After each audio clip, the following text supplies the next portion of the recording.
یہ 20ویں صدی کے آغاز کے وقت جسے ہم پورا کہتے ہیں مڈل ایسٹ، بلکہ صرف مڈل ایسٹ نہیں، پورا شمالی افریقہ سلطنت عثمانیہ کا حصہ تھا، خلافت عثمانیہ۔ لیبیا، الجزائر، مصر، پورا حجاز، یمن، پورا عراق، شام، اور یہ شام ہی کے حصے ہیں در حقیقت، اردن اور لبنان، یہ سب یہ شام عرب، عراق عرب، یہ پورا علاقہ خلافت عثمانیہ یہ اس کا حصہ تھا۔ پہلی جنگ عظیم میں انگریزوں نے عربوں کو بغاوت پر آمادہ کیا، غداری پر آمادہ کیا، انہوں نے خلافت عثمانیہ کے خلاف بغاوت کی، بیج بوئے ان کے دلوں کے اندر نفرت کے، ابھارا انہیں کہ تم ترکوں کے غلام کیوں ہو، تمہیں خود حاکم ہونا چاہیے، تم کھڑے ہو جاؤ، ہم مدد کریں گے، تم بغاوت کرو، تم ان ترکوں کے خلاف ہماری مدد کرو، ہم تمہیں آزاد کر دیں گے، تم اپنے پاؤں پر خود کھڑے ہو جانا۔ یہ بہت ہی ہمارے لیے دردناک المیہ ہے اس پہلی جنگ عظیم کا۔ کرنل لارنس جیسا شخص، برطانوی استعمار، اور اس کے نتیجے میں عربوں نے بغاوت کی۔ اور اس قدر دردناک بات آپ کو بتا رہا ہوں، میں پہلی مرتبہ جب سن 62 میں حج کے لیے گیا مدینہ منورہ میں، ابھی وہ ریل کے انجن کھڑے ہوئے تھے۔ یہ ترکی کے زمانے میں، سلطنت عثمانیہ کے زمانے میں بغداد سے مدینے تک ریلوے لائن تھی۔ یہ پورا ایک عالم سلطنت عثمانیہ، صرف سلطنت نہیں، خلافت عثمانیہ، پوری ٹرینیں جو ہے ترکوں کی اڑائی گئی، ہزاروں ترکوں کو شہید کیا گیا، یہاں تک کہ صحن حرم میں شہید کیے گئے سینکڑوں ترک۔ یہ جرم تھوڑے نہیں ہے، معمولی نہیں ہے۔ آج جس کی سزا مل رہی ہے، معلوم ہونا چاہیے کہ وہ جرائم کون کون سے تھے۔ اب بھی جو لوگ گئے ہیں انہوں نے دیکھا ہوگا، ترکی کا قلعہ موجود ہے اوپر پہاڑی کے اوپر، حرم کا جو سب سے بڑا دروازہ ہے باب ملک عبد العزیز، اس کے سامنے ایک لائبریری ہوتی تھی، اب تو غالباً وہ بھی گرا دی گئی ہے، اس کے پیچھے پہاڑی پر ترکوں کا قلعہ ہے پرانا، اس پر توپیں موجود تھیں۔ جب بغاوت ہوئی ہے، جو حرم میں آئے ہوئے تھے ترک فوجی، ظاہر بات ہے نہتے، وہ تو نماز پڑھنے آئے ہوئے تھے، ان کو وہاں ذبح کیا گیا ہے، اور ترکوں نے اپنی توپیں استعمال نہیں کی کہ کہیں بیت اللہ کو کوئی گدن نہ پہنچ جائے۔ بہرحال یہ غداری ہوئی ہے پہلی جنگ عظیم کے دوران، اور نہ صرف ترکوں پہ عربوں نے کی ہے۔ جیسا کہ میں نے کہا تھا، دو ہیں سب سے بڑے مجرم روئے ارضی کے اوپر امت مسلمہ کے طبقات۔ ہمارا پنجابی سپاہی بھی جا کر انگریزوں کی مدد کر کے ایلن بی کو قبضہ جو لے کر دیا بغداد کا، اس میں ہمارے مسلمان پنجابی سپاہی بھی شامل تھے۔ یہ خوں چکاں باب ہے ہماری تاریخ کا اس صدی کا۔ لیکن اس کے بعد سلطنت عثمانیہ کے ٹکڑے ہو گئے، چیتھڑے ہو گئے۔ ایک انگریز نے لکھا ہے، یہ جملہ زہر میں بجھا ہوا جملہ، کہ تاریخ میں یہ بات ثبت ہو جائے گی کہ ایک انگریز نے اس سلطنت کے ٹکڑے کر دیے کہ جو عمر فاروق نے قائم کی تھی رضی اللہ تعالیٰ عنہ۔ یہ پورا عالم، یہ تمام علاقہ کس نے فتح کیا تھا؟ یہ بات ہاتھ بدل گئے تھے، پھر ترک آ گئے، خلافت عثمانیوں کے پاس چلی گئی، لیکن یہ سلطنت تو حضرت عمر رضی اللہ تعالیٰ عنہ کے زمانے سے چلی آ رہی تھی۔ اس کو ایک انگریز کرنل نے، اور اس نے بغاوت پہ آمادہ کر کے عربوں کو اور ترکوں کے پیٹھ میں چھرا ڈھپوا کر ان کے ذریعے سے اور ٹکڑے کر دیے۔ لیکن جب جنگ ختم ہوئی، اب انہوں نے کہا کہ اب ہمیں آزادی دیجیے، تو اب انہیں معلوم ہوا کہ غداروں کو دنیا میں کیا ملتا ہے۔ ٹکڑے کر دیے گئے۔ یہ حصہ عراق یہ انگریز کے پاس رہے گا، شام کا یہ علاقہ یہ فرانسیسیوں کے پاس رہے گا، مصر پر انگریزوں کا تسلط رہے گا، لیبیا اطالویوں کے پاس رہے گا۔ لے دے کر یہ جو علاقہ تھا حجاز، چونکہ وہاں کچھ تھا ہی نہیں، بے وادن غیر ذی زرع، یہ عربوں کے پاس چھوڑ دیا گیا۔ اس وقت جو بادشاہ ہیں شاہ حسین اردن کے، ان کے دادا سب سے بڑے غدار وہی تھے، لہذا ان کو اس علاقے کی بادشاہت دے دی گئی۔ اس کے بعد نجد سے ایک تحریک اٹھی ہے، وہ سعودی جو خاندان ہے وہ نجد سے اٹھا ہے۔ نجد میں اس وقت کچھ بھی نہیں تھا، وہ تو صرف ریت کے تودے تھے اور کچھ بھی نہیں، لہذا ادھر کسی استعماری قوت کو دیکھنے کی ضرورت ہی نہیں تھی۔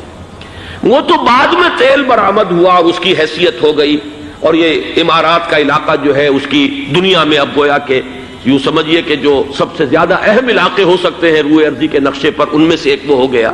لیکن یہ اس وقت کی بات میں کر رہا ہوں، کوئی حیثیت نہیں تھی، لہذا اس کو چھوڑ دیا گیا. یہ ہے تاریخی پس منظر، یہ لکیریں جو کھینچی گئی ہیں. یہ ایک ملت اسلامیہ کو جو قومیتوں میں تقسیم کیا گیا، پھر نعرے لگوائے گئے المصر للمصریین الشام للشامیین. اب شامی ایک علیحدہ قوم ہو چکے ہیں، مصری ایک علیحدہ قوم ہو چکے ہیں، عراقی ایک علیحدہ قوم ہو چکے ہیں. یہ ساری تقسیمیں استعمار کی پیدا کرنا ہے، اس کا کوئی تعلق اسلام کے ساتھ نہیں. اب ضرورت تو اس بات کی تھی کہ استعمار کے پنجے جب یہاں سے کچھ ہٹے، دوسری جنگ عظیم کے بعد ایک دور آیا، امریکہ ابھرا ہے دنیا کی عالمی سطح پر سیاست میں. اس کے ہاں کچھ آزادی کے تصورات تھے، اس نے بھی سپورٹ کیا. برطانیہ کمزور ہو چکا تھا، وہ اتنے بڑے علاقے کو اب ہولڈ نہیں کر سکتا تھا. ہندوستان بھی آزاد ہوا، پھر یہ کہ اور دوسرے علاقوں سے بھی اس کو پسپائی اختیار کرنی پڑی. استعمار کے پنجے جس طرح بھی ہوئے، ان کے سینوں سے، عربوں کے سینوں سے جو ہے گویا کہ وہ ہٹے. لیکن امریکہ نے ایک اپنی بہت بڑی حکمت عملی جو اختیار کی، عالم عرب کے سینے میں اسرائیل کا خنجر پیوست کر دیا تاکہ یہ کبھی آزاد نہ ہو جائیں، ہمارے انگوٹھے تلے رہے، ہماری پالیسی گورن کرے. یہ استعمار کا دوسری جنگ عظیم کے بعد جہاں برطانوی استعمار، فرانسیسی استعمار رفتہ رفتہ یہ ہٹنے شروع ہوئے. صدر ناصر نے انگریزوں کو اٹھا کر پھینکا میڈیٹرینین میں اور دوسرے جگہوں سے. الجزائر نے آزادی حاصل کی فرانس سے، اطالویوں سے جو ہے لیبیا والوں نے آزادی حاصل کی. یہ ہو گیا، لیکن ایک خنجر پیوست کر دیا گیا اسرائیل کا سینہ عرب میں. اس صورتحال میں ظاہر بات ہے کہ ایک تو بڑی آئیڈیل پوزیشن تھی کہ پورا عالم اسلام متحد ہو، لیکن وہ تو بہت دور کا خواب معلوم ہوتا ہے. علامہ اقبال سے بڑا کوئی نقیب نہیں ہے ملت اسلامی کی وحدت کا. ایک ہو مسلم حرم کی پاسبانی کے لیے، نیل کے ساحل سے لے کر تا بخا کے کاشغر. لیکن انہیں بھی اپنے لیکچرز میں کہنا پڑا کہ اس وقت جو صورتحال ہے، پورے عالم اسلام کی ایک وحدت بن جانا تو تقریباً ناممکن نظر آ رہا ہے. اگر کسی طرح ایک common wealth of Muslim nations وجود میں آ جائے تو بھی بڑی کامیابی ہوگی. لیکن اس سے بھی پہلے یہ تو زیادہ آسان تھا کہ عالم عرب ایک وحدت کی شکل اختیار کر لے. یہ تو ایک قوم ہے، اکثر و بیشتر ایک نسل یا زیادہ دو نسلیں کہہ دیجیے. شمالی افریقہ میں بربر نسل بھی ہے، باقی تو سب عرب ہے. یہ پورا عالم ایک نسل، ایک زبان، پورے اتنے رقبے کے اوپر بولے جانے والی ایک زبان، یہ تو ایک ہو جائے. افسوس یہ ہے کہ اس کا ایک ہو جانا، ایک شخصیت ابھری تھی جو مذہبی مزاج کی شخصیت تھی، جو دینی مزاج کی حامل شخصیت تھی. اگر اس کی قیادت میں عالم عرب متحد ہو جاتا تو واقعتاً ایک بہت بڑا جو ہے مرحلہ وہ طے ہو جاتا پوری عالمی ملت اسلامیہ کی ایک وحدت اختیار کرنے کا. وہ شخصیت تھی شاہ فیصل شہید کی. اور اس لفظ کے ساتھ ہی آپ کے ذہن میں آ گیا ہوگا کیوں انہیں شہید کر دیا گیا، کس نے کیا کرایا، کہاں سے تعلیم حاصل کر کے آیا تھا وہ جس نے شہید کیا شاہ فیصل شہید کو. اس کی گردن پر کون سوار تھی، وہ یہودی لڑکی کے جس کے فوٹو بھی شائع ہوئے، ایک گردن پر اٹھائے کھڑا ہوا شہزادہ اپنی ایک یہودی دوست کو، لڑکی کو. اور وہی ہے کہ جس نے جا کر پستول سے شہید کیا ہے. جان میں اچھی طرح جان لیجئے، جیسے بارہا میں نے عرض کیا ہے کہ حضرت عمر کو شہید کرنے والا کہنے کو ابو لولو فیروز تھا، لیکن اس کے پیچھے پورا ایرانی نسل پرستی کا جو پورا پس منظر ہے، اسے تو ہر شخص جس کی ذرا بھی نگاہ جو ہے جو صرف منظر کو نہ دیکھ رہی ہو، پس منظر کو بھی دیکھنے والی ہو، وہ تو جان دے گی کہ ابو لولو فیروز ایک فرد کا نام نہیں تھا، وہ ایران کا انتقام تھا عالم عرب سے. بالکل اسی طریقے سے یہ امریکی استعمار کا ہتھ کنڈا تھا، اسے محسوس ہوا. شاہ فیصل مذہبی مزاج کا شخص یہ ابھر رہا ہے، اور یہ شاہ فیصل کی حکمت عملی کا ذرا آپ اندازہ کیجئے.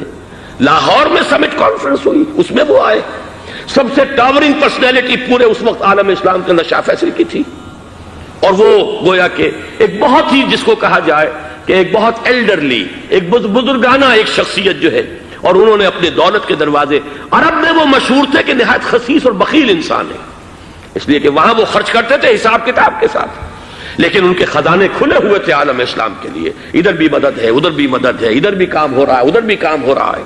پھر انہوں نے تیل کا ہتھیار استعمال کر کے ایک دفعہ امریکہ کو دن میں تارے دکھا دیے تھے، لہذا ان کا ہٹایا جانا سین سے یہ امریکی استعمار کے لیے لازم تھا۔